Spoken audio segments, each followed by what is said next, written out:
Bagong aja wani karo Paman Patih. Yen kowe wani karo Paman Patih sing bakal ngajar kowe aku. Kowe ngapa kowe? Kowe tak retke tak udake dedak anteng. Iya malah lara banget.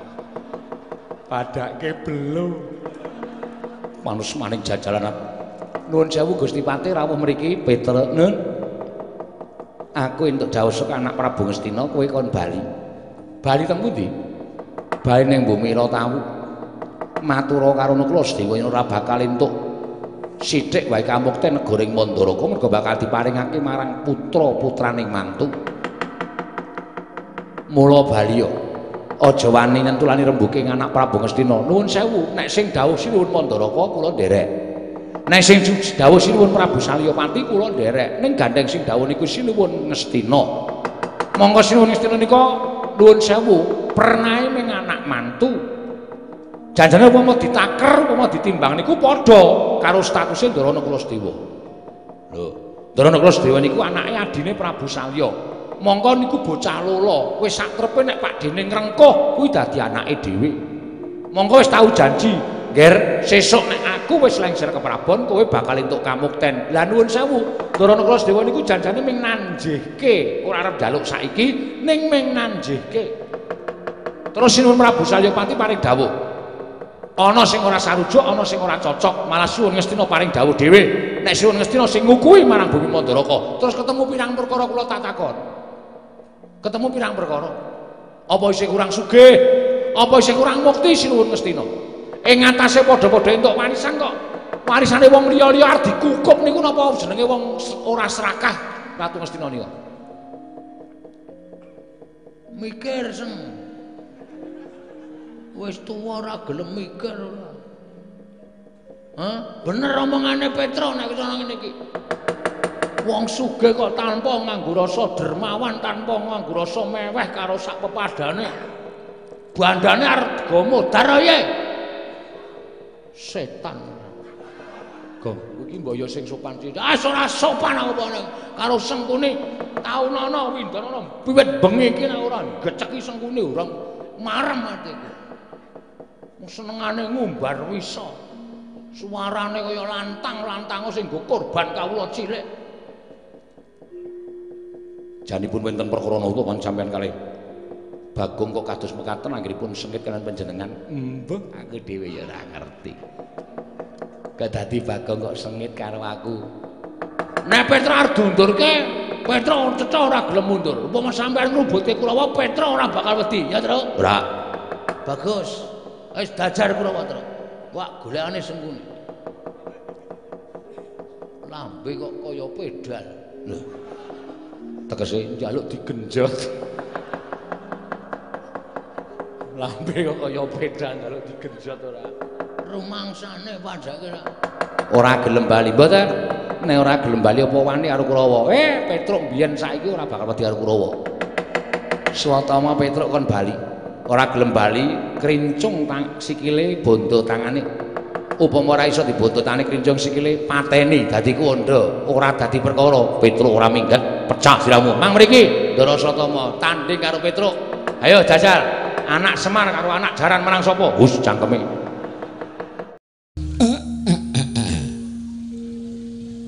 Blegegekugek sak dunita. Mel. Wiladal. Gawe kaget geder kang padha samyang gantung sibuk. Ndak griyentana paramuking nekane garing Mandaraka, jebul iki ora pangling. Iki rak pono kawinan anak-anakku Pandhawa, Petruk kantong bala ingkang sowan. Petruk padha kanthi harja sapratamu pono kawan Petruk. Nun inggih tansah pinanganing kawidadan nering sambi kala sowan kula tebih saking Rubeda kepareng kula ngaturaken sembah sumengkeming pangabekti kula kunjuk sinuwun. Ya Petruk dak tampa liwat pangestu ning sun tampanana kula pundi nggo jimat paribih ndayana ing kasantosan. Ora kaya adat sabene lha kok dadi sowanmu nganti karo adimu Bagong. Lho. Napa nggih? Perasaan kula dhewe niku Lah kuwi Bagong ning mburimu. Oh, salah. Kowe melu to, Gong? Request-e sapa? Request-e para sing padha kepareng arep anu mresani iki wis SMS karo aku. Pokoke perdana setelah Ramadan Bagong kudu jedul. Aku ya maaf terkenal aku mbangane kowe. Gayamu ora. Ya ora apa-apa. Lah kok aku ora ngerti lemu menyang. Aku ngojek e. Oh. Ngojek to. Kleru dalane liwat kono jual kreteke pedhot. Oh. Dadak ngalang liwat desa-desa aku ya ora apa-apa. Mula kowe ora weruh aku. Bagong Pandhararja Sapraptamu Bagong. Pangestunipun sinuwun Prabu. Sapa truk kuwi? Lho. Prabu Salya. Biasane mung nang Amarta apa nang Ngastina iki kok negara rada asing. Prabu Salyapati. Wis mati? Urung, Prabu. Prabu Salyapati. Pangestunipun sinuwun Prabu Salyapati widada nering sambikala tan sampi nanging kawidadan kemareng kula ngaturaken sembah sumeng kemeng pangabekti kula konjo sinuwun. Ya Bagong tak tampa pangestuku tampanana.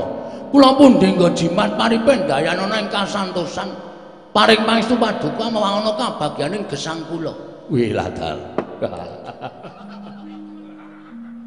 Bagong ki rupane kaya ngono kok tata kramane jangkep. Giri lusi. Apa kuwi? Jalma tan kena kinira. Wong ki aja sok nyawang karo blegere, kadangkala blegere bagus tata krama nol. Blegere elek kaya ngene tata krama malah jangkep. Mula wong ki ora iso dititik sarana wadak. Weh, ngono ya, Gong. Prayogakno Bagong. Sampun mboten kirang prayogi anggen kula ngabiyantunipun Sun Prabu Salyapati. Sampun mboten kirang prayogi sinuwun. Petruk. Padha Pandhararja Sapraptamu. Lho, sinuwun Ngastina? Ya, Petruk. Kok lenggah wonten mriki? Tinimbalan dening Kanjeng Rama Prabu Mandaraka. Kowe ladala. Ha inggih, wilujeng sinuwun. Bekti kula kunjuk, ya tak tampa. Bagong padha Pandhararja Sapraptamu. Lho. Sinuwun Ngastina? Iya, Bagong. Aku lenggah teng mriki. Tinimbalan Kanjeng Rama Prabu Mandaraka. Nering sambikala sowan kula bekti kula konjo sinuwun. Ya tak tampa pangestu tampanana. Kula pindho. Pundi? Enggo jimat paripe dayanana ing kasantosan. Nek omong ngati-ati ndak kualik ora. Arang ya suwe ora Bagong e. Ramadan.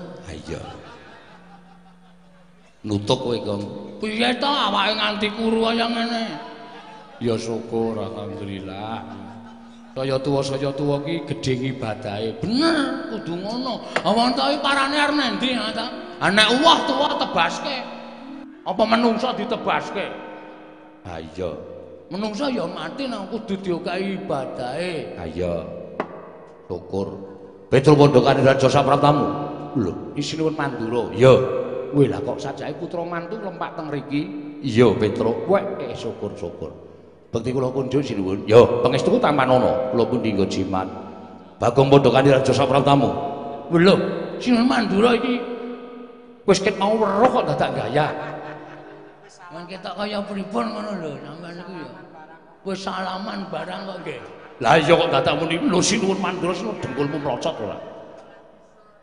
Bekti kula kunjuk sinuwun. Ya, tak tampa pangestuku tampanana. Kula pundi nggo jimat dayanana ing kasantosan. Petruk Pandha Pandhararja Sapraptamu. Lah ra tenan to. Putra mantu diklumpuki kabeh, Gong. Heeh. Sinuwun ngawongga suarane. Kresna udu. Sinuwun ngawongga. Lungono to aku percaya. Kon ngendika meneh. Sinuwun ngawongga. Iya, Petruk. Oh iya, Ding.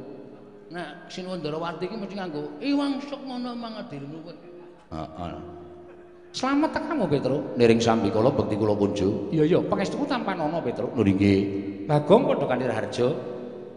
Niring sambikala sowan kula sinuwun ngawangga bekti kula kunjuk. Pangestuku tampanana. Lho nggih, sanget anggen kawin dadosaken jimat paripe. Petruk Kodha Kanthi Rarja sak tamu Petruk. Ndara Patih Sengkuni. Iya Petruk. Bekti kula nggih Ndara Patih. Iya. Pangestuku tampanana. Nggih. Bagong padha slamet. Bagong padha slamet kowe kok. Bagong padha harja. Gong, kowe iki dibagekke karo Patih kok. Derajatmu ki mung kawula bae karo Patih ora semaur. Aku lagi sengit karo Sengkuni. Ah ngopo? Wis ta ora perkara ngopo to ngopo ora aja takon ndak nganti engko esmosiku meledak. Apane karo Sengkuni lagi sengit ta? Oh iya. Lah witekno ngopo kok sengit karo aku? Apa aku salah karo kowe? Apa aku luput karo kowe? Pikiran dhewe. Aja takon aku. Aku mbagekke karo kowe iki isih ning wulan sing apik. Yen ana luputku njaluk ngapura. Padha-padha. Nek njuk ditik. Oh, sengit kok gelem njaluk dhuwit. Aku ki mbok ya, Truk. Karo sing tak sengiti barang tegel njaluk aku. Oh, kuwi jenenge ngalup, ngawur jenenge. Heeh. Yang penting pendapatan. Petruk Kantong Bolong wonten dawuh sinuwun. Gawe kaget pratamu ning negoring Pandharaka. Niki ana wigati apa Petruk? Apa diutus dening anak-anakku Pandhawa? Apa pancen saka karepmu dhewe lho apa diutus dening bapakmu Semar? Lah niki ngeten. Kula sawetawis tak matur sanipun Sunan Prabu Salyapati sampun ngantos mangke klentak-klentu. Ya. Sowan kula menika mboten saking pikajengan kula piyambak menika mboten. Dipun utus Bapak Semar mboten. Dinutus para Pandhawa mboten. Mugi kawuningan sowan kula menika dipun utus dening ragiling Pandhawa inggih menika Raden Sedewa. Lho. Anakku Sedewa ngutus marang Petruk nggih. Wong kula ya ora kanyono-nyono. Wonten nawala tiba wonten ing Karang Tumaritis. Sareng kula buka nawala menika tapastanipun Ndara Sedewa. Surasanipun Petruk katimbalan sowan wonten kasatriyan ngendi mau Gong? Modal Bumira Tawu. Ah, Bumira Tawu. Supados sowan dhateng kasatriyan Bumira Tawu. Sareng kula sowan kula menika dipun dawuhi dening Ndara Sedewa, Petruk kowe tak kongkon. Gandenge aku krungu kabar yen to Kanjeng Prabu Salya ing Mandaraka nimbali kabeh para putra mantu. Mula kowe sowana mrana nanjihna apa to sababe putra mantu katimbalan kabeh kok aku ora katimbalan. Monggo aku ki dadi wong lula, Truk. Wit biyen tekan saiki Kanjeng Ibu nglairake aku karo Kakang Mas Nekula seda kunduran bareng karo binanjuting Kanjeng Rama Prabu Pandhu Dewayana munggah ning kasedan jati. Seka bayi tekan seprene iki aku ora entuk pengayomaning sapa-sapa sing tak anggep wong tuwa ki ning Kanjeng Prabu Mandaraka. Amula kowe sowana mrana nanjihna kok Koko Prabu Mandura, Koko Prabu Duryudana, Koko Prabu Karna ditimbali sowan, kok Nekula karo Sedewa ora ditimbali sowan, kuwi sebabe apa? Apa pancen Sedewa kuwi ora pinutrakake dening Nalindra Mandaraka? Apa pancen Nalindra Mandaraka Koko Prabu Salya kuwi ora nganggep anak karo Sedewa? Ngaten niku. Kula niku ngrungu ngendikane Ndara Sedewa kaya ngoten niku, wah teng ati larane ora jamak-jamak. Aku kula kelingan Ndara Sedewa, Ndara Nekula niku dilairake kalih Dewi Madrim Procot ngerti Padanggawa ibune seda kunduran. Soale ora diparkiri terus. Piye to maksudmu piye to? Ana kunduran apa ya mbokne? Ora ana wong tak plathok sirahe. Seda kunduran ki nglairke terus seda kuwi seda kunduran truk ngunduri ndasmu kuwi apa piye? Ora emosi. Ana ya ora ngerti kok. Aku ki nek ora ngerti ki ya digenahke senengane dindasaske. Ya ora usah nesu kok. Mulai aku, ha muli kok. Wong aku ya ora ngejak kowe kok. Ya wis nang kene wae. Tak kuat-kuatke nang kene. Seda kunduran, ngoten. Kula niku ngrantes ati kula. Mila tanpa taliwara, tanpa pikir panjang. Kula terus sendika Ndara, dinten iki kula bidal. Lah kok ora ngerti ni Ndara nggih nimbali sih. Niki cedhis bintang samudra niki. Dijawi supaya ngetutke Petro. Ayo wis piye? Lah mila dinten mangke kula nyuwun dawuh malah kepasang Yogya Katujing Inu mriki nembe pepanggihan para putra mantu paduka Sinuwun Mandaraka sak mangke keparenga paring dawuh wonten pirembagan menapa Petro wonten dawuh ora bakal tak tutup-tutupi jeraku isih duwe rasa yen to aku ki wong tuaning Sediwa nggonku nimbali kalawan anak-anakku mantu kabeh mau sak temene besok upama aku wis kundur marang Kasidan Jati negara ing Mandaraka iki aja dadi rebutan negara Mandaraka iki bakal tak paringake marang putraku ya kuwi putraku sejati si Bresra lan si Rukmarata padane putra-putraku mantu malah iki mau rebukan kalawan atmajaku Tiyang Agung Mandura yen to aku isih duwe anak ya kuwi anake adikku Madrim ing wis tak anggap kaya anakku dhewe merga nalika bayi wis dadi bocah lolo ya kuwi Nekula Sedewa mula wektu dina iki Nekula Sedewa lagi bakal dadi rembugan entuk negara Mandaraka ingkang sakpropirane apa ora lho mesine angsal mestinipun angsal wong Sinuwun Prabu Mandaraka sampun nganggep bilih ingkang putra Ndara Nekula Sedewa menika putra panjenengan piyambak nek nganti panjenengan menika maringi warisan dhateng Sinuwun Mandura Sinuwun Duryudana Sinuwun Prabu Karna kok putra panjenengan Ndara Nekula Sedewa ora mang paringi niku tegese sampean ban cidhe ban ciladan akeh para kawula sing padha ngrasani lho Prabu Salya kok dadi kaya ngono monggo Prabu Salya iki mangsa dititipi putrane Ndara Madrim lah kok putrane Ndara Madrim Ndara Nekula Sedewa ora entuk warisan negara Mandaraka niku terus pripun? Lah niki dadi ombyaking para kawula sak negaring Mandaraka. Sinengga Prabu Salya menika sawijining nalendra ingkang banci ndemban siladan. Ngoten. Nek tumrap kula malah niki babar pisan. Tumrap kula lho niki babar pisan.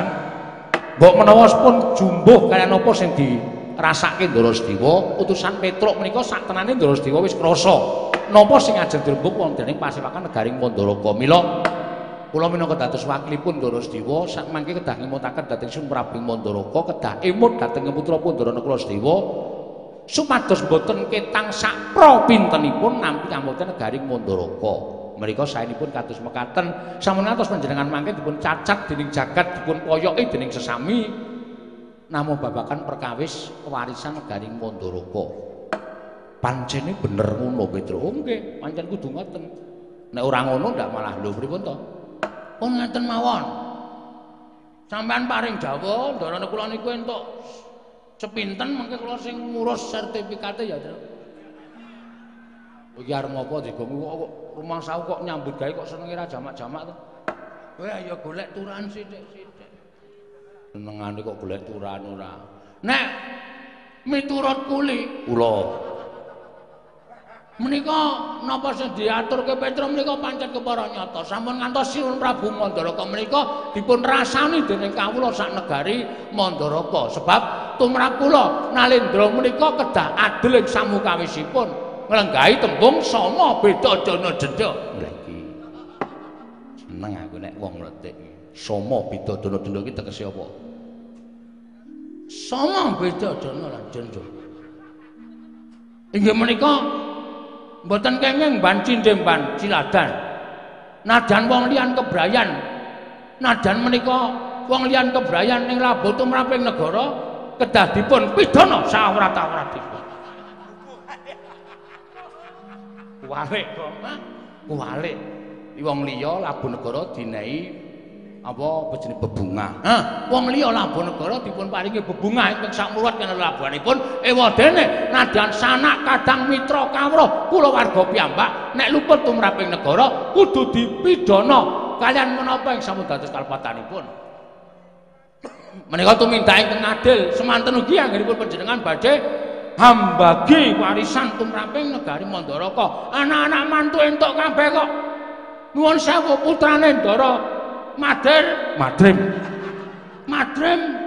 mboten pikantuk menika mangke sampeyan badhe dipun raosi masjid-masjid ngumumaken Nek Prabu Salya ora adil.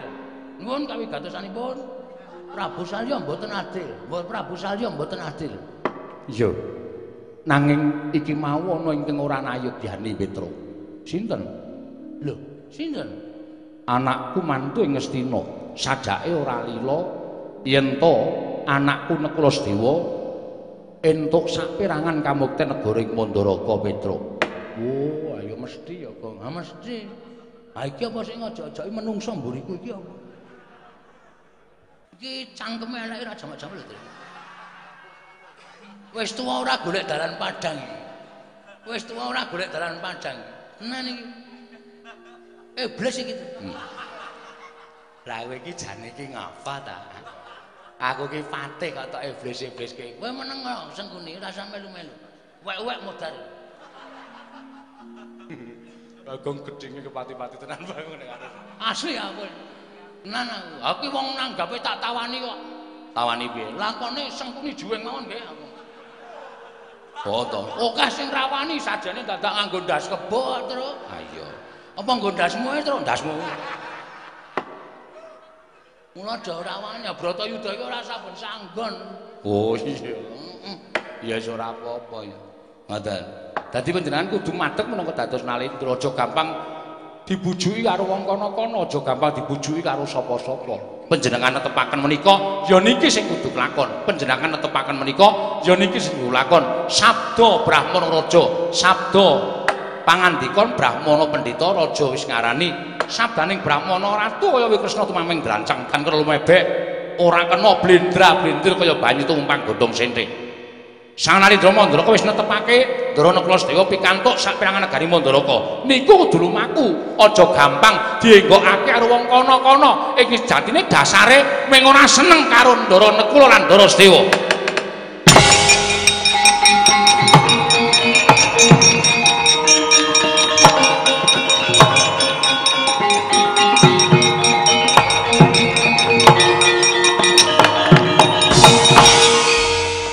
Jagat Dewa Bathara jagat pangestupun menungso latatanan Petruk kantung bolong ora nyawang lan ora ngilu karo githokmu kowe iki drajating kawula kowe drajating Panakawan nderwetek gunemamu kaya betes sewu nembo pategalan ndrewili kaya grojogan aturmu marang Kanjeng Rama padha karo kowe ngilani karo dadaning Ratu Ngastina.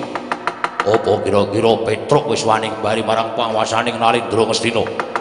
Yen pancen kowe arep duwa kekarepaning Narendra Ngastina, tak anggap kowe wani karo keprabaning Ratu Ngastina bakal gedhe walate lan bakal gedhe hukumane. Ora gelem bali saka negara ing Mandaraka. Kandha karo Neklasedewa ora bakal entuk aja kok separo sakpro 16. Aja kok sakpro 16, sakpro 32 sedumuk bathuk senyari bumi ora bakal entuk kamuten negara ing Mandaraka.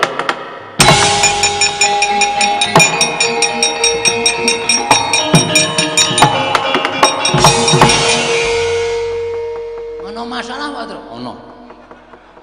Kowe iki mau kira rungokke apa? Genah wis gayeng kaya ngene kok ana masalah. Aku makler.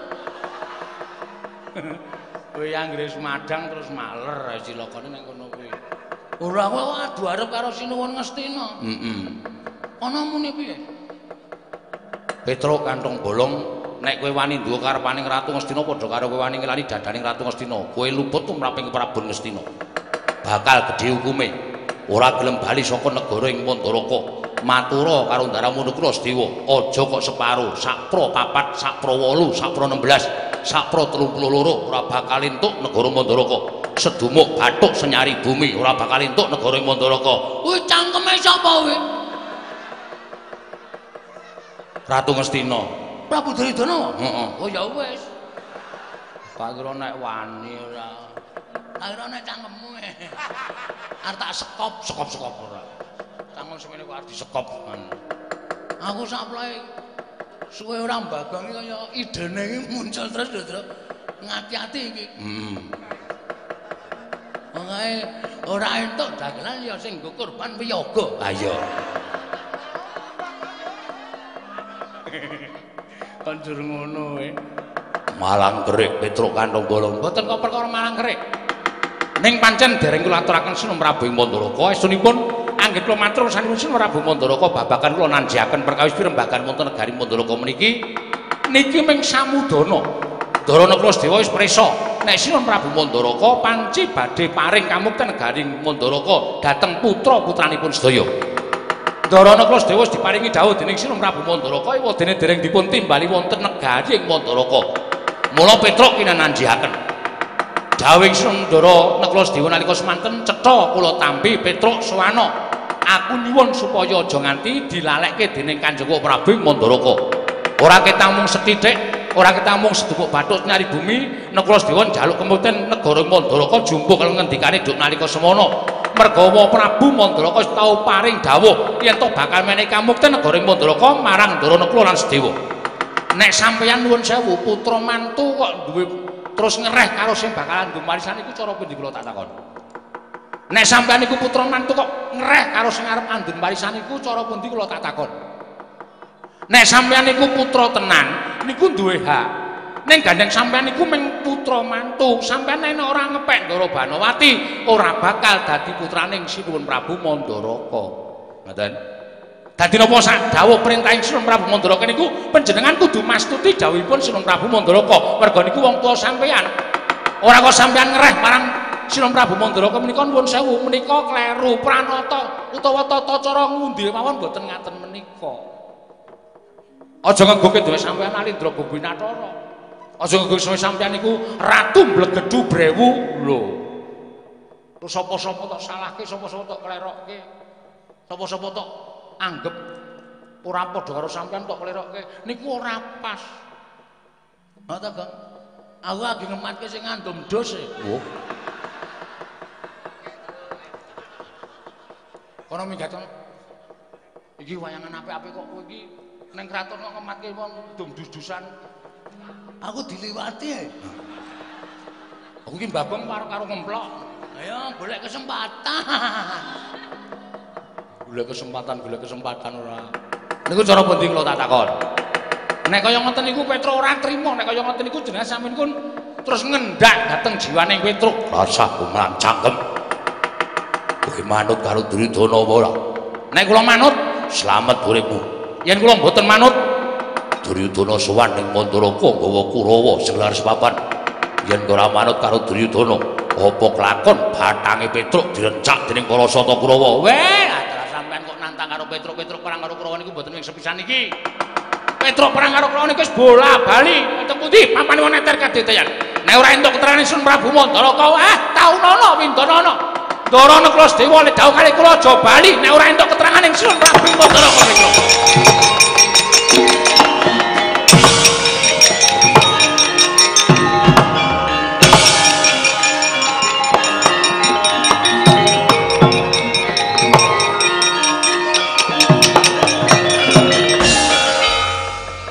Lah kok dadi Bagong ora melu metu. Lha santai. Kowe kok ora metu? Metu dipeksa. Metu ya ben metu karepe dhewe. Metune dipaksa itu adalah melanggar hak manusia. Ya terus arep ngopo? Kula gumun. Gumun piye? Kula niki mengajeng nanjeke kahanane Panakawan. Nggih to? Panakawan niku dijawuhi mrika, ya mrika, jawuhi mriki, ya mriki. Monggo janjane Panakawan nek dijawuhi niku ora kok ming totoh bondo, ning totoh nyawa netepi ngrungkepi kewajibane minangka dadi Panakawan. Kaya sak gedhagan iki. Kula mbiyen meh mawon mati. Merga mungsuh anak-anak Pandhawa. Dek kapan? Dek lakon Semar Bangunkayang. Ora. Kula tau meh mati mungsuh Prabu Kresna.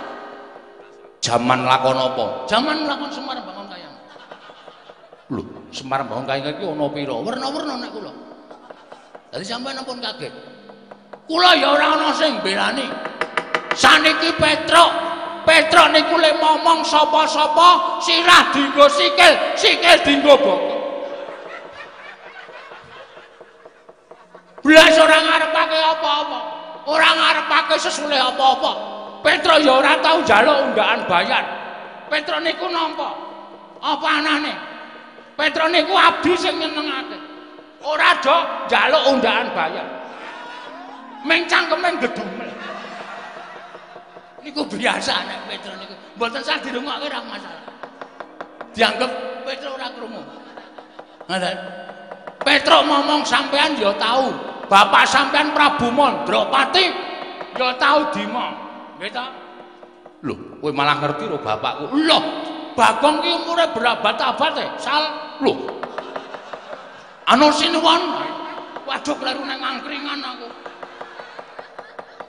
Nek jagongan kaya santai kae, iki rasane kaya nang angkringan. Karo ratu sak penake dhewe. Sing muni Bagong dadi sing gedhe Walimar maning sun. Ngoten nggih. Iya. Sampeyan tau dimong, Prabu Mandropati bapak sampeyan tau dimong. Eyang sampeyan Prabu Mandrawanara tau dimong. Apa eyangku jenenge Mandrawanara? Apa itu? Dudu. Dudu ya wis. Aku ya meh ngawur. Lah sapa tenane? Mbah aku ora ngerti. Lu maca buku ya. Mandrawanara ki tembang kok. Wah iya Deng. Bajingan. Ngawur aku ki suwe-suwe. Tau dimong. Niki Pak Prabu Baladewa Pak tau ngrasake dimong karo Petro. Jaman urip teng Widara Kandang digoleki Kangsa, nggih mboten? Yo. Sampeyan jaman kono nek ketemu Kangsa wis ora urip tekan saiki. Ha to? Yo. Mergo sampeyan wedi karo Kangsa. Ora perkara wedi. Ha iya wedi wae. Nek ora wedi mesti ora gelem disingitke ning Widara Kandang. Sampeyan dadi wong tani, pendake sok mikul garu luku. Gawa kebong luku teng sawah, sing wangi ya Petro, sing ngajari ya Petro. Sampeyan iso tandur, iso ngerti ilmu bab pertanian. Sing ngajari ya Petro. Iya ora? Yo. Matine Kangsa Petro ya melu berperan. Ya aku kelingan. Nggih. Sampeyan ora direwangi Petro, ora bakal sampeyan iso kaya ngene. Prabu Kresna nika ya dewang karo Petro. Adimu Ndara Bratasimpen. Bratajaya. Bratajaya. Niku nek ora diwangi Petro ora rabi karo Sarmadi. Anu ki lho, sapa Janaka ki? Permadi. Ha, Permadi. Ayo piye? Kabeh ki labuhane Petro. Dadi aja sampenake dhewe. Lah saiki aku tak takon karo kowe. Lah kok dadi Petro arep diajar Duryudana, arep dikrubut Kurawa, kok sampeyan tanpa duwe perasaan belani karo Petro. Terus perasaan sampeyan sebagai manusia lumrah itu di mana? Nanti kula takon perasaan sampeyan Petro ngomong sampeyan ora njaluk apa-apa. Petro saniki cilaka kaya ngono. Kok sampeyan meneng bae niku? Sampeyan niku menungso duwe perasaan apa ora kula takon?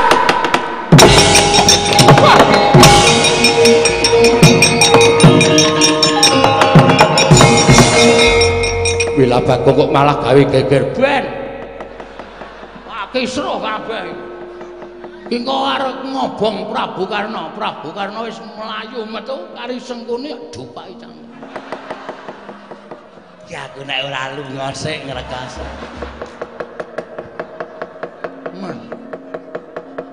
Ngoten niku, kudune wong niku duwe perasaan nggih to. Wong ki nek ora gelem dijiwit aja sok jiwit. Wong ki nek ditata kramani mesti tata krama. Niku perasaane menungso mlaku kaya ngoten niku. Nek kula teng dalan ora uluk salam karo wong, kula takon alamat tanpa medhun saka kendaraan, mesti mangsuli ya sak penake dhewe. Ning nek takon medhun saka kendaraan, dalem sewu nuwun sewu menawi wonten ning dusun Prebutan menika, mreginipun pundi nggih, Pak? Mesti mangsuli oh nggih, mrika meniki ngeten, terus mengke ngiri. Andilalah wong iki nyunggi napa niku? Nyunggi suket. Oh. Lek ngabane nganggo bokong niki ngenten, nggih nggo kiri, nggo kanan. Oh ngece le guyu iki gitu. Kaya ora lahir batin gitu. Ngoten. Nggih ta? Iya bener. Aduh mongso kula kok wong Dadi labuhe kok ora krasa. Kula ya gumun lho teng mriki enten. Teng mriki ana piyayine.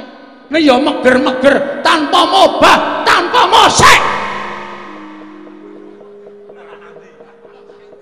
Kula gumun, Nalendra Binathara kok blas ora duwe perasaan.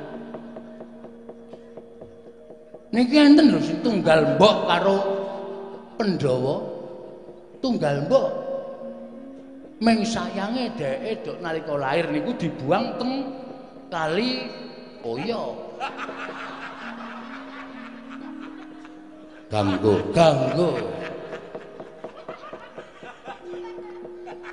Terus kali ditemu Adipati Adirata lan Patih Adirai. Mbah Nada diupakara dijenengi Suryatmaja. Niku jane padha karo Pandhawa. Tenan niku kula mboten gara. Ning teng mriki kok blas ora duwe perasaan tresna karo Petruk. Monggo Petruk blas durung tau ngomong karo Kyai niku.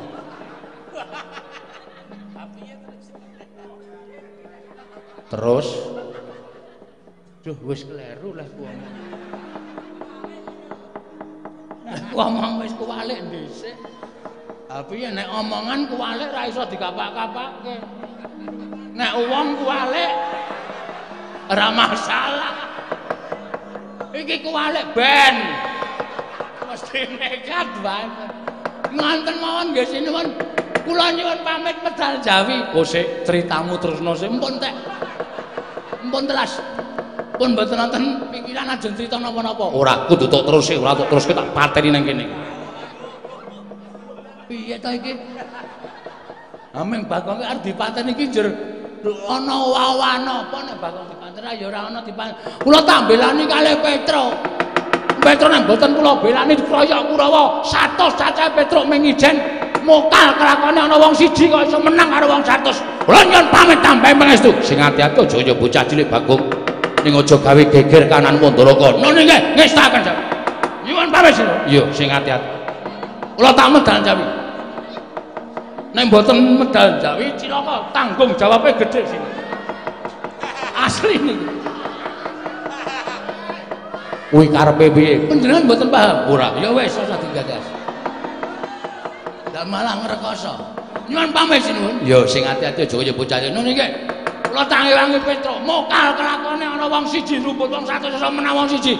Petruk mesti mati, nek Petruk mati kula kelangan. Iya, metu njaba. Niki nyuwun pamit sinuwun. Sing ati-ati aja kaya bocah cilik. Niki nek kula mboten ninggal medal Jawi.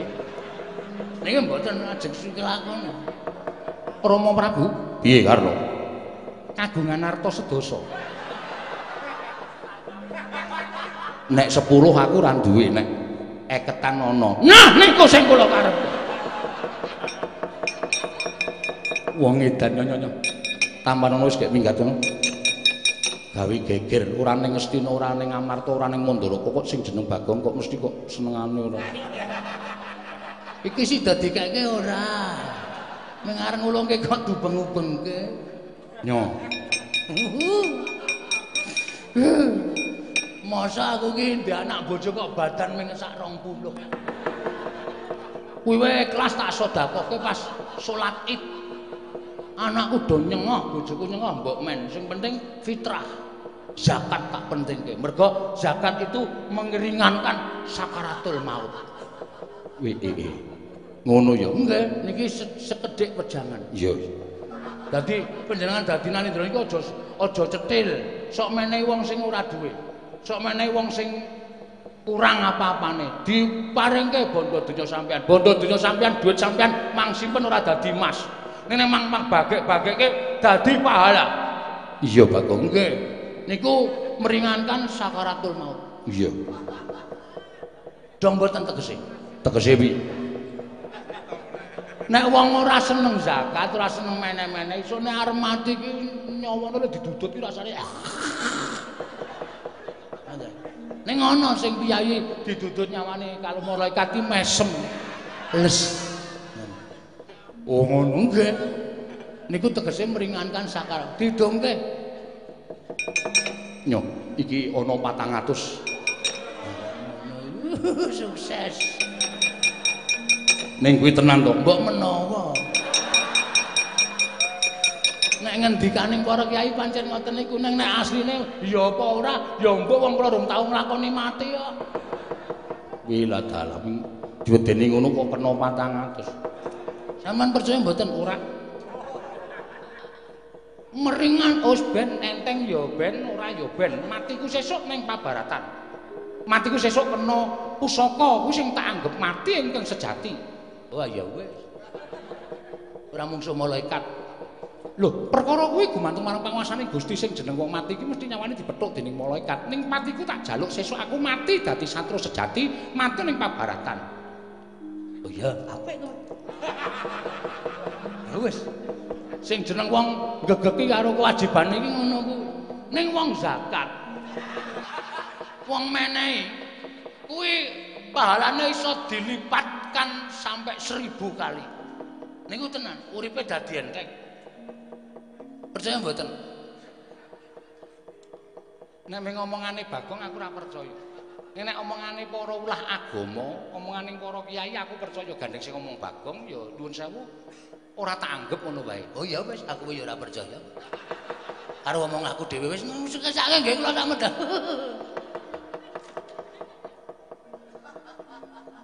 Kaenggo rak bali meneh. Rekku tiba. Arep nyumet rokok kok gagak-gagak kok ora ono rek. Karno wonten maring adhahu. Perkara iki kriwikan dadi grojokan geguyon dadi tangisan. Namung Madukara mau Prabing Mandara iki saged kedugi lan sak mangke saged menggak dateng geger wonten madane Garing Mandara kok ya kunggir cah bagus. Kaget. Saling bija ning madaning Datulaya. Nggih. Kumejot karo sing manah kula. Kurang-kurang bejane sisih sembiri negara Mandaraka dadi ajanging pasulayan. Ya mengingsun kepengin aja nganti ana para kawuling ing padha kasempyok ing aredan. Merga pengamu ing para Satakura kelawan Petruk Kantong bolong tatanen sangya para wadyabala lan para kawula. Kula ana ngestaken dawuh Rama Prabu. Babar pisan budal kang padha sibuk.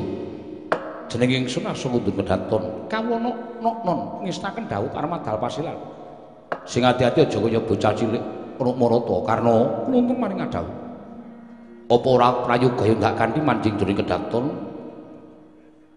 rewangono wong atu aming Mandaraka nggone kembul nadah kelawan ibumu. Kawula ngestaken dawuh. Mun disabda pangandika Paduka Kanjeng Rama Prabing Mandaraka Rumarata wonten timbalan kaya surana dawuh maneh budhana kang padha sibuh jeneng ingsun kundur kedaton purna gatiring pananggilan sanutasa kundur kedaton jeluk saking dampar kencana kinepit gambaran gading kadhiraken sanggen peromban cedhi manggung ketanggung Joko paloro ingkang sami ngambil pacaraning keprabon kawis tinggal saking Mandra tindak nyo Sri Naranata katingal tansah lumingsir lampahing Sri Naranata wau.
Kaya ngene iki rak kriwikan dadi grojokan geguyon dadi tangisan. Wis kowe ora usah kuwatir. Nek ora saka aku inisiatifku kowe modar kroyok Kurawa terus. Ora kok kowe iso muni inisiatif janjane kowe duwe ego apa, duwe pertikel apa. Kowe mungkur mau? Heeh. Aku obong-obong. Obong-obong sapa? Lho, obong-obong ki tegese aku gawe perkara. Perkarane aku ngetokke labuhane Ponokawan jaman semono. Aku terus muni-muni. Petro ki ngomong sapa-sapa ora tau duwe pamrih apa-apa. Ponokawan ki ngomong sapa wae ora duwe pamrih apa-apa. Nek upama do kelingan lho, Ratu Mandura Prabu Baladewa wae tau entuk sarta tau ngrasake dimong karo Petro. Aku dadi tanpa ana rasa timbal balik.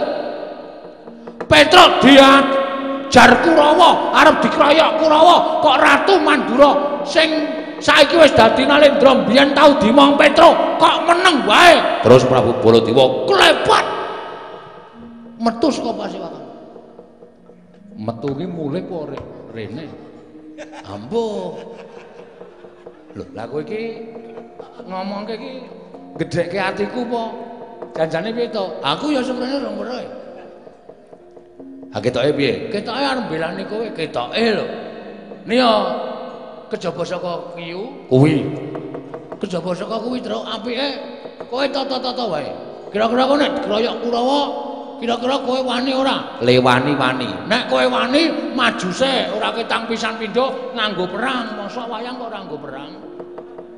Oh iya ya. Engko nek kowe kalah ketemper yudane, kowe kalah mungsuh Kurawa, kowe omong aku tak wadulane Prabu Baladewa. Arep obong atine, tak obong atine. Men ngewangi kowe. Engko nek kowe diwangi Prabu Baladewa wis nesu karo para Kurawa, Kurawa gajuli kabeh, kowe menang, kowe gleleng. Oh iya, oke. Nek ngono aku tak maju sik. Nek aku kalah karo Kurawa, kowe nglaporke Prabu Baladewa. Siap. Nek kowe ora minggat lho. Ora. Kowe gawe odo-odo iki sok minggat sik. Engko aku wis diajar Kurawa, kowe ra ana. Ora, ya nembeng iki aku yakin ana. Oh iya. Tenan ya. Tak maju, Kurawa wis dampyak-dampyak sinuwun Prabu Duryudana wis netape sangganing para sata Kurawa. Apa dikira Petruk wedi karo Kurawa? Tenang, Gong, tandangane. Sinambi kowe nyawanga kridane kakangmu iki ndak tok sepelekke. Aku nek wis gelem nesu, nek ming Kurawa aja kok maju ijen. Kurawa 100 ngebyuki. Nek nganti aku kalah aja ngaku yen aku kakangmu. Jajal. Ya. Aku arep pengen karo kowe perang. Ora tau weruh aku perang apa? Ora. Sing perang mesti aku. Oh, lambemu ora. Sing perang aku terus kok tak sawange saka kene kaya ngapa? Kakakku nek perang kaya ngapa? Engko nek aku kalah kowe sing ngobong-obong Prabu Baladewa lho. Siap, ora usah kuwatir. Aku sing ngobongi Prabu Baladewa. Enteni kene ya, Gong. Engko nek ana Kurawa sing tekan kene kira-kira arep wangi Prabu Duryudana, rawi-rawi rantas, malang diputung. Heeh. Oh, halo kita Kartomarma, lho Satama, Gong. Wis woh, salang tunjang goleki aku. Kowe ora sarana didadi kene wae. Ya.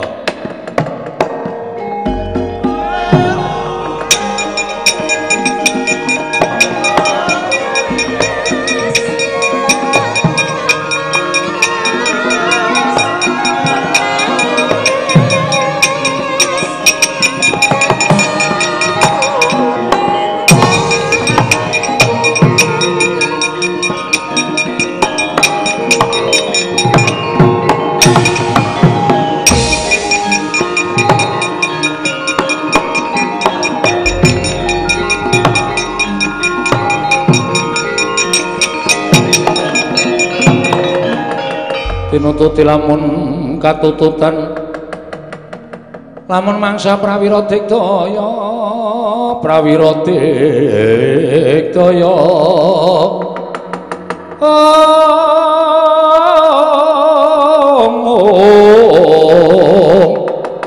runanggana magawe gelari rawang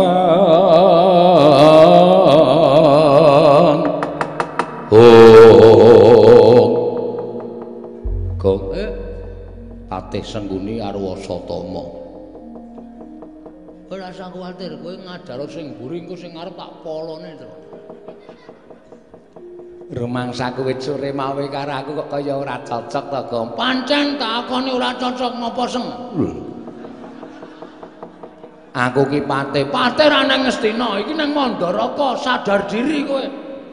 Nang kene iki padha-padha le daya, aku ya daya ning Mandaraka, kowe ya daya ning Mandaraka. Antaraning daya karo daya ki ora ana bedane derajat pangkat. Muni samplo.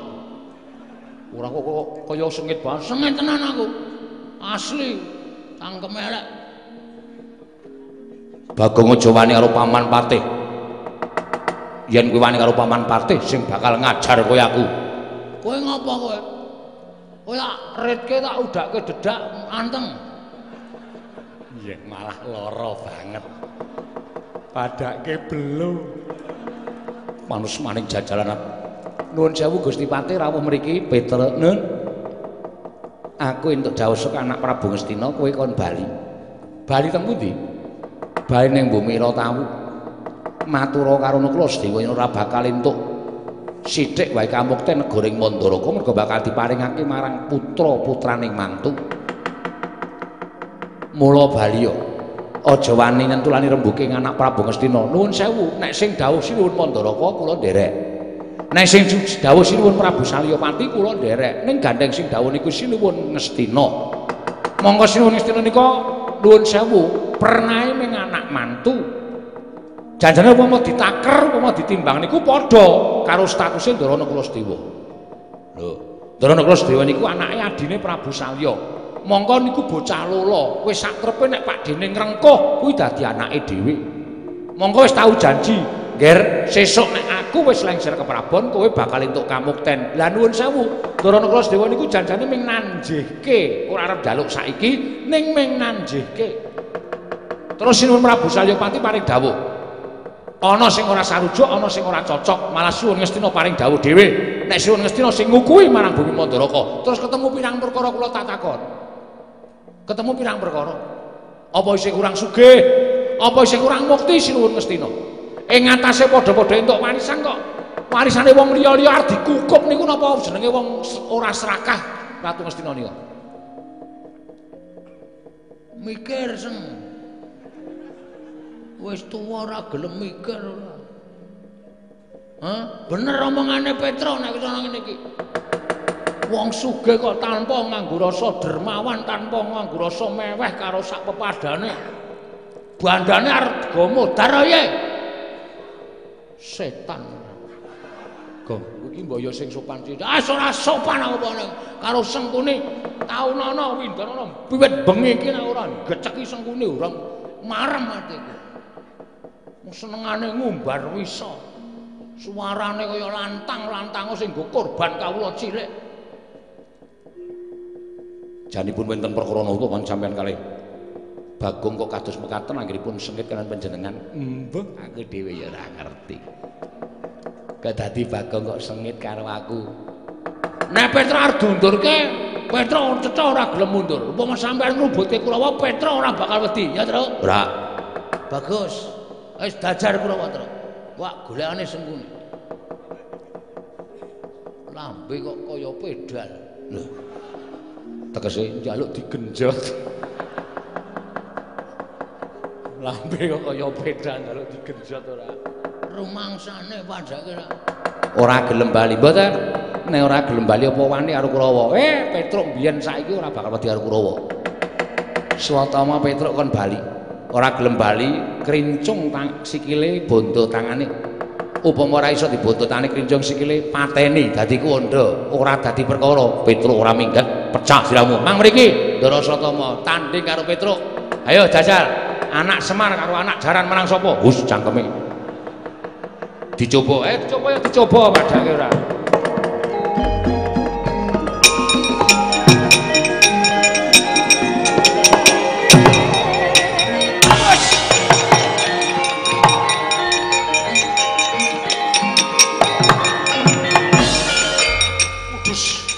Mati dening aku.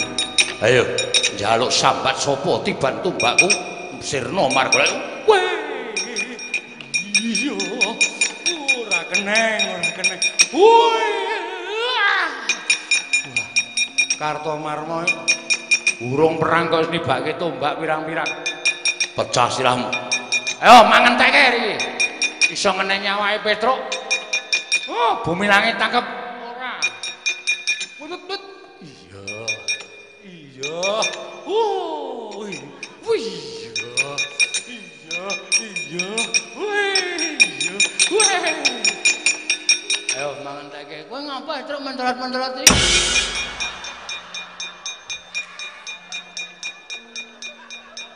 Minggato tumbake pirang-pirang ngomong iki Truk men ditakoni ora gelem ngomong seneng nek cengelku krowak lara tumbake ya diamben ten jero wong tuwa kena tumbake wis biasa mikir lek nek nganti kowe ora ngati udus wah iya waton aku prayitna lumaraping tumbak iso tak endhani ora bakal neng aku ora bakal neng saya cepet tumbake kena modar tenan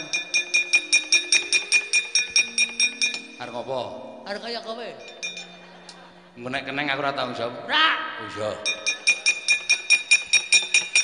udus banter banget rong siap kene Ontong prayitna. Hati-hati kok. Oh, kae mulai ngecul kae. Oh, kae ngecul. Wah, mabur itu. Udu kae, udu. Kae bakul manuk. Siap. Siap, Gong. Mendak kong. Mumbul le, cepet saiki mumbul le. Kecepetan. Aku nggugu cangkeme sapa? Ora kowe muni to, cepet bareng cepet kok. Aku kecepetan. Dipaske lho, dikira-kira nek tumbake tekan kowe pas mumbul. Oh iya. Udus. Hoi.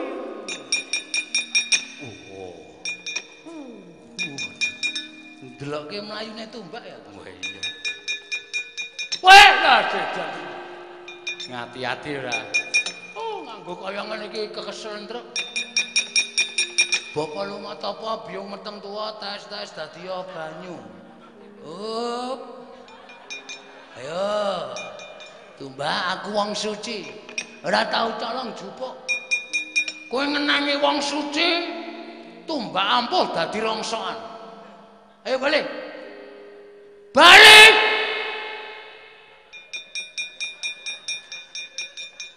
Piye? Waduh. Gajah. Saka sapa, Gong? Lho, saka Ndara Janaka. Oh, aku ora dikeki ya. Aku wis tok nggo umuk. Aku kan wong ora tau umuk. Piye mau? Bapak lunga tapa biyung meteng tuwa tes dadi banyu. Oh. Ndur kene. Ada praktekke? Bapak lunga biyung meteng. Kok ora mandi, Gong?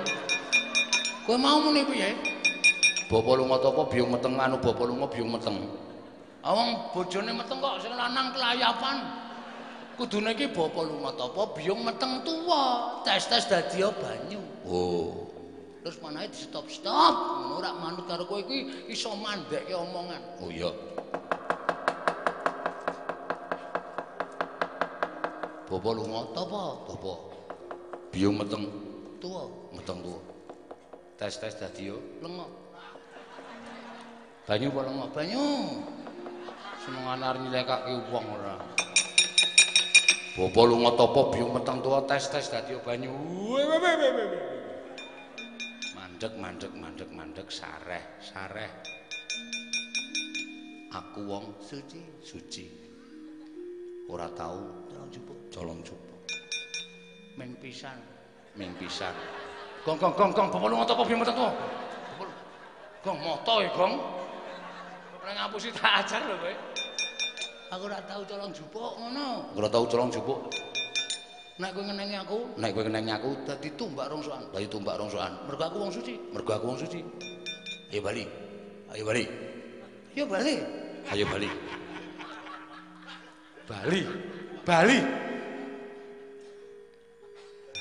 Wah, jan. Monggo winginane aku bar nyolong dog bebek. Modar. Mati ya. Rumangsane. Aku kok le endi tumbake endi arep tak gone endi? Kene tumbak. Kok kaya ora apal terusane lho. Terusane iki Petruk numbak rono, ngono kok malah tumbake arep digawa. Rumangsaku kok saya tuwa saya lalen iki. Baleske Truk ya. Oh.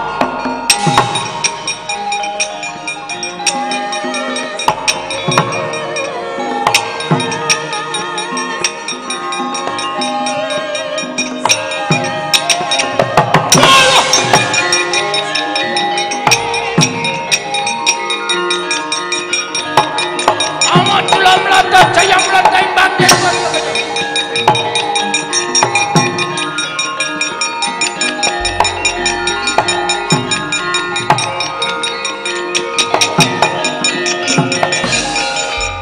Petruk. Ndara Durmagati. Betul. Kowe ngocah cek pola kula wae Petruk, ayo mung cuwe dudu copo-copo ning Durmagati. Tangan tengen kubulan, tangan kiwa lumah sakit. Wah, glelenge. Calius. Iya lah cemblono. Pilih tak kubul apa pilih tak opname. Nek dikubur, Tangan tengen, nek diopname, tangan kiwa. Pilih calah jatuh. tangan tengen tau mecah ndas wong. Tangan kiwa tau nyeplingke mata wong. Bajigol kok ngeli kowe. Nek mingsek mati diantem wae ora krasa apa-apa, nek pecah sirahe cepling matane serem endi. Celem kowe. Berarti aku le nantang ki kalah kulang celem. Heeh. Ning nang kene ditemtokke kowe apa aku sing kudu tekaning pati. Manut sampeyan yo kena, Petruk yo ikhlas. Ulang gondeli karo uripmu. Tak gondelono nggo butuh apa? Petruk niku wis tuwa. Wong tuwa niku mingkari antri. Lho, sing digoleki ming dalaning pati sing Padang. Liwat Linglut mesti Padang. Wong kok cangkeme kaya ngono. Ora ndupa tak ajal kowe. Ayo, kowe apa aku sing temani? Tiban tanganku jeblok sinamu. Panggau tak ayoni. Wah, ampuh kau. Ayo ampuh Kartomar mau ngantem aku ora tak rasake apa meneh ning Durmagati. Kecil. Nyo, mburi kowe nyo. Kopiol. Hmm? Kopiol. Kopior. Kopiol. Kopior. Kopiol. Wah, golek-golek wak jejeliru tunggak raine. Modal. Ora apa-apa. Edan. Boleh aku membawa senjata? Silakan. Tunggu di sini. Oke.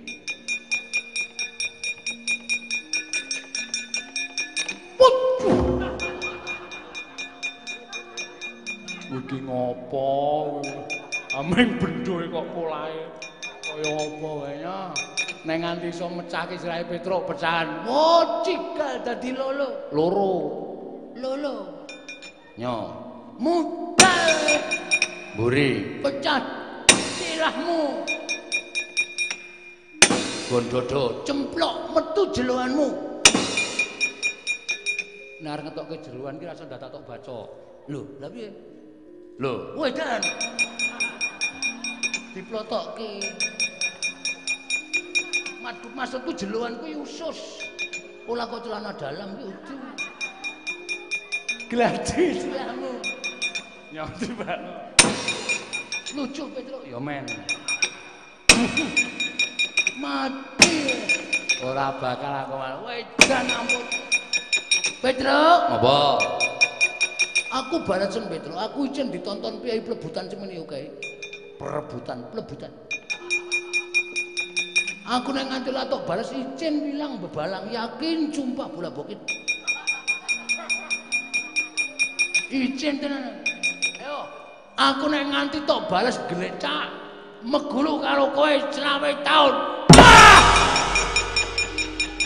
nganggo gamelan. Santai wae ndak do kecel. Waduh. Piye? Ayo sambato. Waduh. Nek jandhak rambuté ngene iki set terus tak banting ning lemah. Tak jandhak tak dunke unggahke ngeget dupak nggon dodo. Terus ditungkak cangkeme.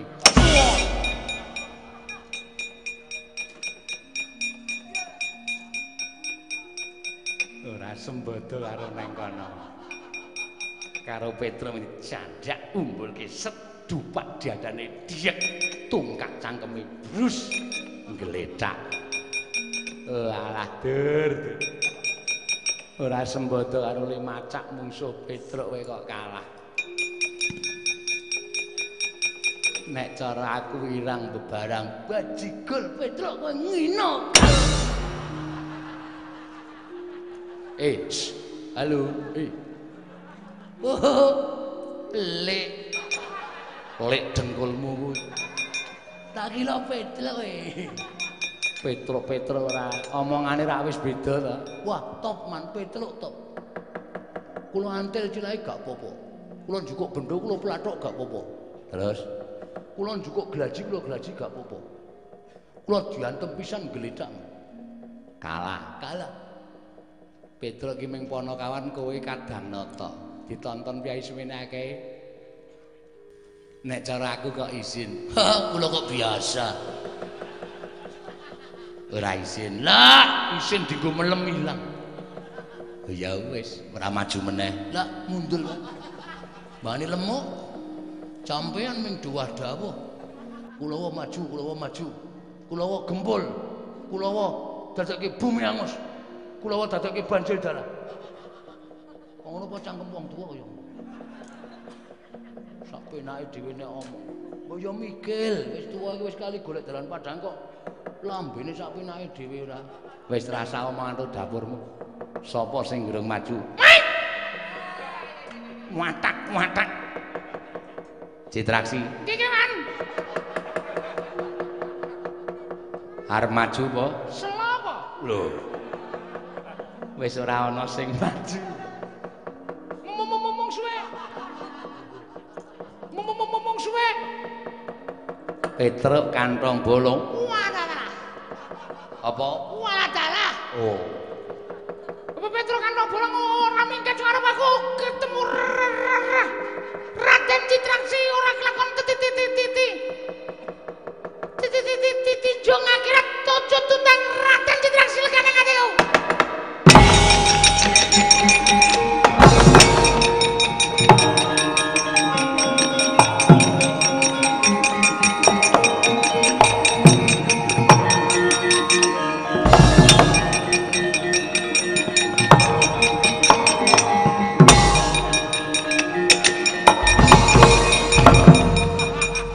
Sorry. Reme blong.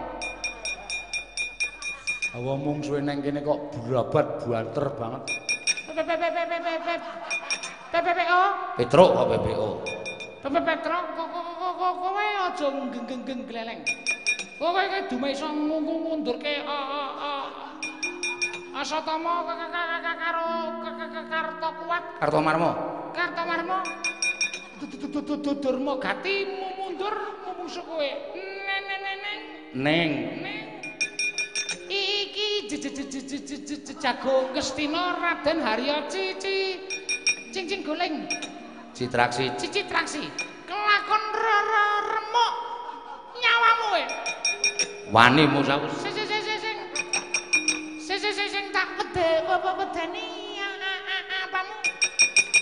Kelakon pecah sirahmu dadi loro. Ayo, koyo apa aku tekan baju. Wah, kelakon mati jeneng aku.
mading.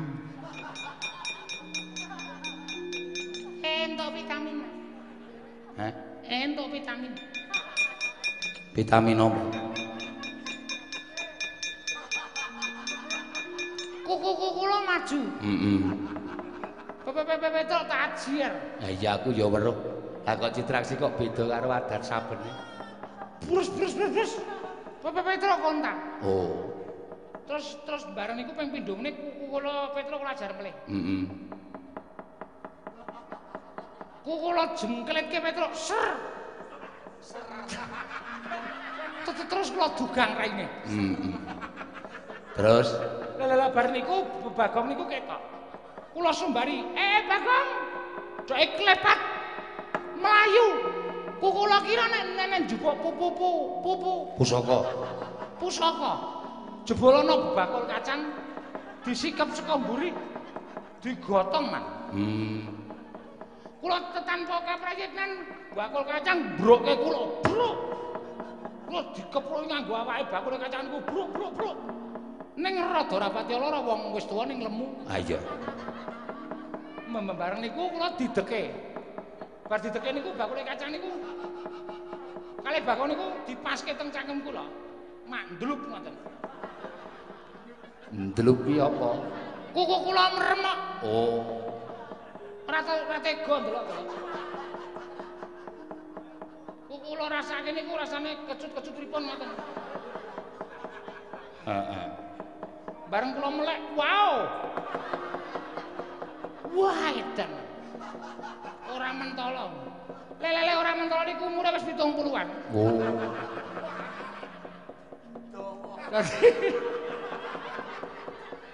Sosok metu sosok angin. Ta. Nggih. Ning sampean ampun sedhe, Man. Lah ngopo? Nika wau bakule kacang sumbar ngeten iki. Sumbar piye? Ayo amuk Susuramrata. Ayo nek pancen kowe wong digdaya ama patis ngono kan ngentekke sijine, ngoten iki. Tenane. Sesampean kersa? Ya geliyak. Wonge isih apa? Tetese teng mriku. Klambine Kebayak biru. Kebayake biru. Oh iya. Estu tenan, ora dintekke. Ngengei sengkuni, ngoten niku. Sesampean domani, Mas. Masa Domani yakin. Mboten percaya mang mriko, mang takoke. lah ya mbangane haus.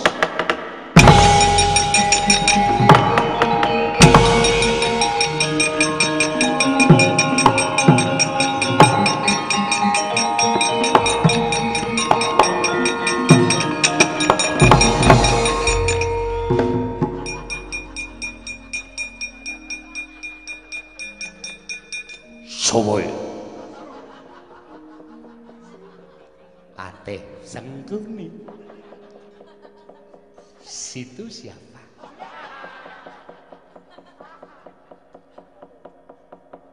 Nitik kebayake kok biru. Karepe piye? Aku mung arep genahke. Genahke apa? Jarene Citraksi sing siji ngengei aku. Sing siji sing ngendi? Ha. Kuwi.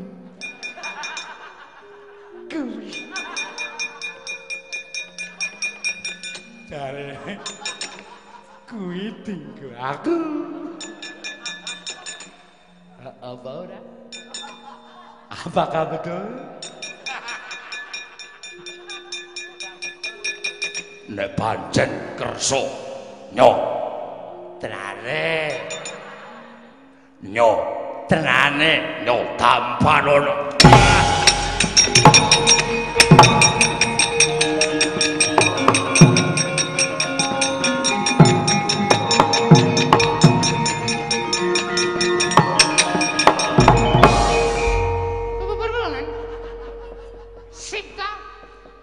Sip cengelmu. Ketok iki wonge kaya arep ngeneh-nehke kae lho. Bareng ngono kok nyoh tampan ana bres. Raiku didupak. Haha dengkulmu melocot. Ngapusi ta kowe? Ora nggo aku ta.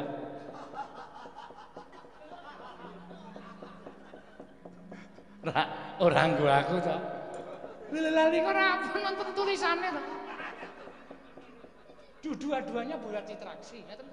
Aku sampean kok malak. Wong tua kok arep rakus. Ya mbok menawa. Wong kira ya mbok menawa tumbuk bejan. Nek purun teng mriko wonten. Tenane kirek. Hus. Lambemu ra. Kirek kok ditok-tokke ra. Wah, Petruk kanthong bolong. Wae ora gelem bali ho kelakon Dursasana mungsuh.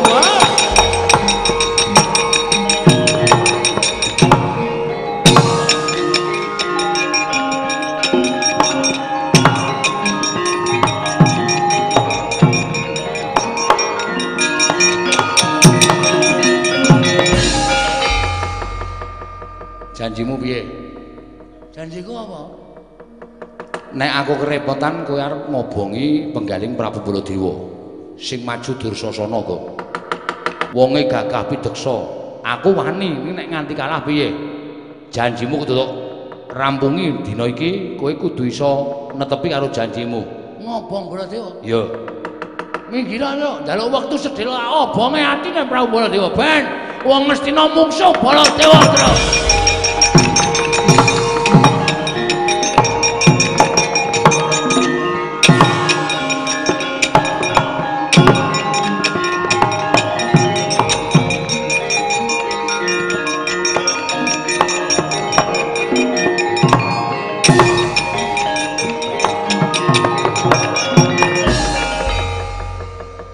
Bagong mlayu-mlayu ngopo?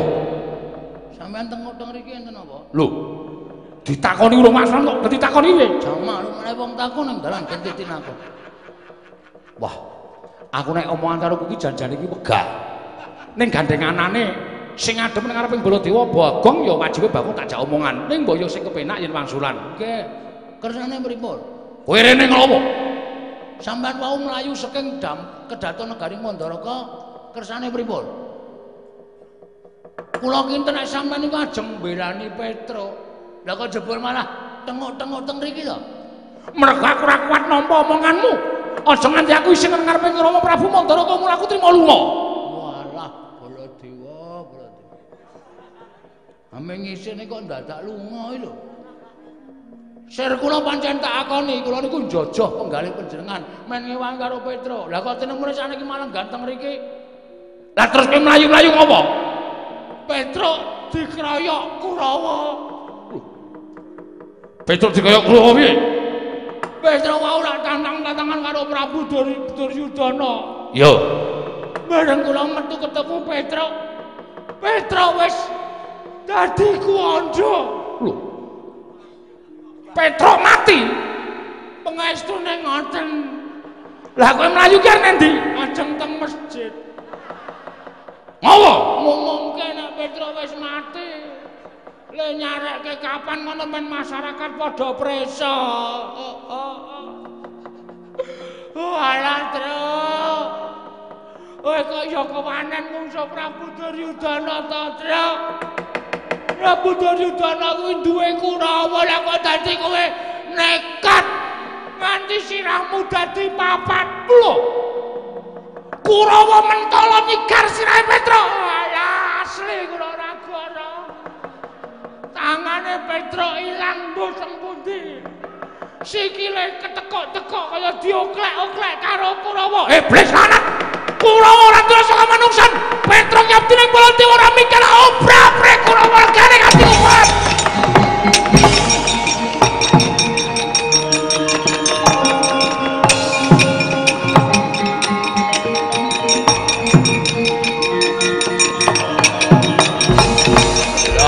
Lah piye? Ora temeh kowe putra Nalendra kowe iki kadane nata. Kadang Kyai Prabu Duryudana. Lah kok tinemune Baladewa salah ngayomi marang Prasata Kurawa. Kurawa ora duwe rasa kamanungsan. Kurawa ora duwe rasa pangrasa minangka dadi menungsa. Kowe mentala mateni Petruk. Mbok odol-odol kuandane. Kowe menungsa apa? Oh, Baladewa ayo. Sapa? Kurawa sing wani karo Baladewa. Kon maju kene.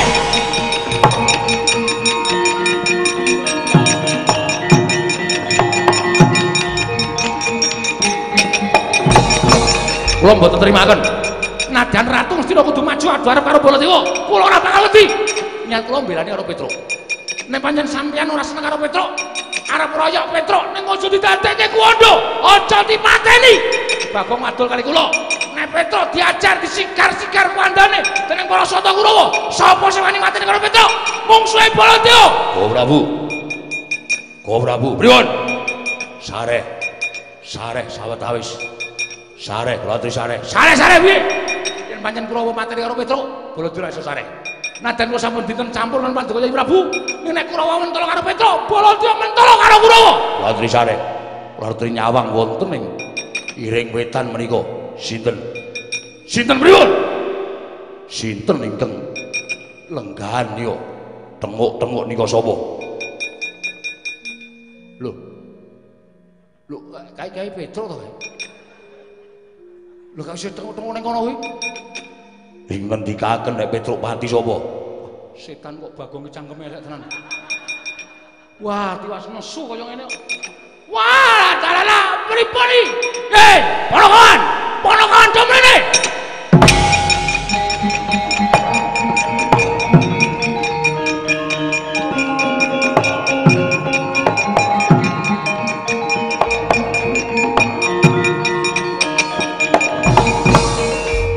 Petruk, nun.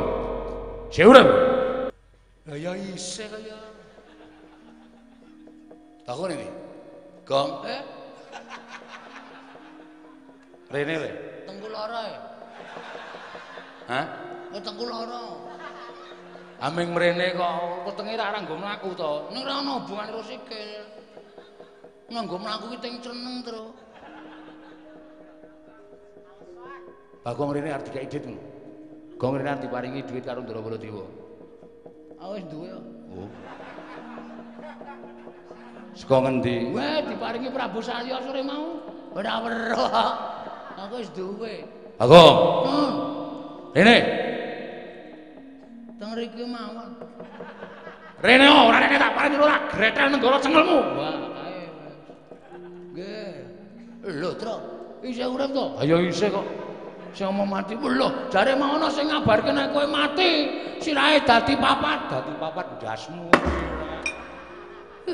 Tak jak apus-apus ora iso kowe. Oh, lah ngopo? aku matur Prabu Baladewa. Petruk pejah diremuk Kurawa. Kula sumanggaken bahwa iblis laran Petruk mati tau belani Kurawa aja deh. Nganti dosa lak dupaki raine. Ben kapok. Terus niku pun mangkapake. Urung tak kapake. Duh. Kudune wis diajar. Aku wis ngerti nek kowe ngapusi karo aku. Mbok kowe nek karo ratu ki aja sok kaya ngono to, Gong. Lho, aku ki pancen kewajibanku urip ning alam donya kudu ngapusi marang sak pepadane urip. Ku cara ngendi ora omongan kok kaya ngono ora. Itu. Nun. Adreng kowe dikongkon karo Prastawa. Nggih. Kowe ora gelem bali. Mboten. Sak gedakan iki bakal bali. Lire Rama Prabu Mandaraka bakal paring bebungah.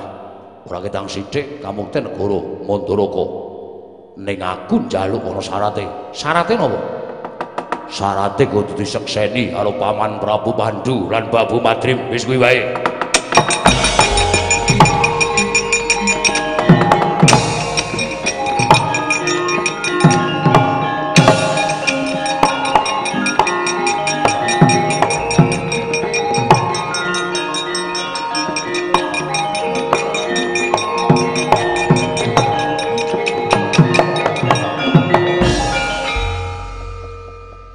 Gong nek ngono apa ketemu nalar. Lah wong Ndara Klasewa bakal entuk warisan negara Mandaraka kok seksine kudu ana Prabu Pandhu karo Dewi Madrim. Monggo Prabu Pandhu wis ora ana, Dewi Madrim ya wis seda. Lah apa kon duduk ning jaratan ya, Tru? Heeh. Aning nek Prabu Duryudana ki pancen dengan cara 1000 cara digunakake supaya iso gawe cilakane wong liya. Wis sipate Duryudana iki ngono kuwi. Tambahan sengkuni ayo wis cocok ya, Tru. Heeh. Ya mulai ya. Ya Matur Ndara Klasdewa apa anane kowe sebagai utusan aku ya dikongkon gandeng wis nglakoni minangka dadi duta. Kowe karo aku kondur utawa bali ning kasatriyan matur apa anane. Mengko men dirembuk karo Ndara Pandhawa. ya. Saiki kok Ya. Ndak selak kewengan wis setengah loro. ya yo. Yo.